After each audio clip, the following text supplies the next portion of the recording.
ನಮಸ್ಕಾರ friends, Gangaraj life ಸ್ಟೈಲ್ಗೆ ಸುಸ್ವಾಗತ. ನೋಡಿ ಫ್ರೆಂಡ್ಸ್, ನಾನು ಇವಾಗ ಒಂದು ವಿಡಿಯೋ ಮಾಡ್ತಾಯಿದ್ದೀನಿ. ಮೇಲ್ಗಡೆ ಫ್ಲೇವರಿನ ಕೆಲಸ ಇದು. ಎರಡನೇ ದಿನದ ಕೆಲಸ ಇದು. ನೋಡಿ, ನಮ್ಮ ಗಾಡಿಗೆಲ್ಲ ಈ ಥರ ಲೋಡ್ ಮಾಡ್ಕೊಂಡಿದ್ದೀವಿ ಫ್ರೆಂಡ್ಸ್. ಮೇಲ್ಗಡೆ ಆ ಫ್ಲೇವರಿಂದ ಕೆಳಗಡೆ ಹೋಗೋಕ್ಕೆ ಒಂದು ಜಾಲರ ಥರ ಮಾಡಿ ಅದನ್ನು ವೆಲ್ಡಿಂಗ್ ಮಾಡ್ಕೊಂಬರೋದು. ನೋಡಿ, ನಾನೆಲ್ಲ ಎತ್ತಿ ಕೊಡ್ತಾಯಿದ್ದೀನಿ. ಅದು ಫ್ಲೇವರ್ ಮೇಲೆ ಮಾಡೋದು ಭಾರಿ ಕಷ್ಟ ಫ್ರೆಂಡ್ಸ್. ಯಾಕಂದರೆ ಟ್ರಾಫಿಕ್ಕು ಕಂಟ್ರೋಲ್ ಮಾಡಬೇಕಲ್ಲ ಮೇಲ್ಗಡೆ. ನೋಡಿ ಫ್ರೆಂಡ್ಸ್, ಮೇಲ್ಗಡೆಯಿಂದ ತೋರಿಸ್ತಾ ಇದ್ದೀನಿ ನಿಮಗೆ. ನೋಡಿ, ಇವಾಗ ಫ್ಲೇವರು ಕೆಲಸದ ಮೇಲೆ ಮಾಡ್ತಾವ್ರೆ. ಎಲ್ಲ ಟಾಕಗಳು ಹೊಡ್ಕೊಂಬರೋದು.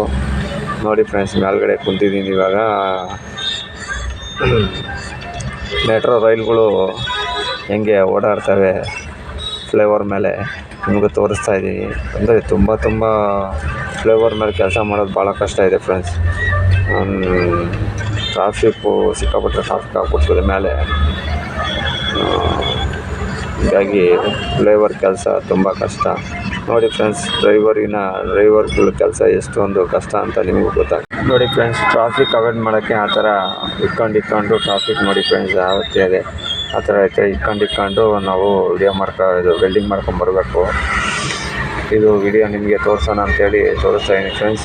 ಯಾರಿಗೆ ವಿಡಿಯೋ ಇಷ್ಟ ಆಗುತ್ತೋ ಲೈಕ್ ಮಾಡಿ, ಶೇರ್ ಮಾಡಿ, ಸಪೋರ್ಟ್ ಮಾಡಿ, ಸಬ್ಸ್ಕ್ರೈಬ್ ಮಾಡ್ಕೊಂಡು ಸಪೋರ್ಟ್ ಮಾಡಿ ಅಂತ ಕೇಳ್ಕೊಳ್ತಾ, ಡ್ರೈವರ್ಗಳ ಕೆಲಸ ಎಷ್ಟು ಕಷ್ಟ ಐತೆ ಅಂತ ನೋಡಿ ಫ್ರೆಂಡ್ಸ್. ಇದು ಎರಡನೇ ದಿನದ ವಿಡಿಯೋ.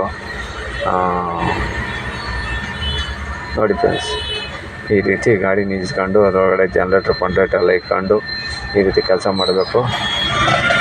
ಹೀಗಾಗಿ ಈ ವಿಡಿಯೋವನ್ನು ನಿಮಗೆ ತೋರಿಸ್ತಾ ಇದ್ದೀನಿ. ಇಷ್ಟವಾದಲ್ಲಿ ಒಂದು ಲೈಕ್ ಮಾಡಿ, ಶೇರ್ ಮಾಡಿ, ಕಮೆಂಟ್ ಮಾಡಿ, ಸಬ್ಸ್ಕ್ರೈಬ್ ಮಾಡ್ಕೊಂಡು ಸಪೋರ್ಟ್ ಮಾಡಿ ಅಂತ ಕೇಳ್ತಾ ಈ ವಿಡಿಯೋವನ್ನು ತೋರಿಸ್ತಾ ಇದ್ದೀನಿ ಫ್ರೆಂಡ್ಸ್. ನೋಡಿ, ಸಬ್ಸ್ಕ್ರೈಬ್ ಮಾಡ್ಕೊಂಡು ಸಪೋರ್ಟ್ ಮಾಡಿ ಫ್ರೆಂಡ್ಸ್.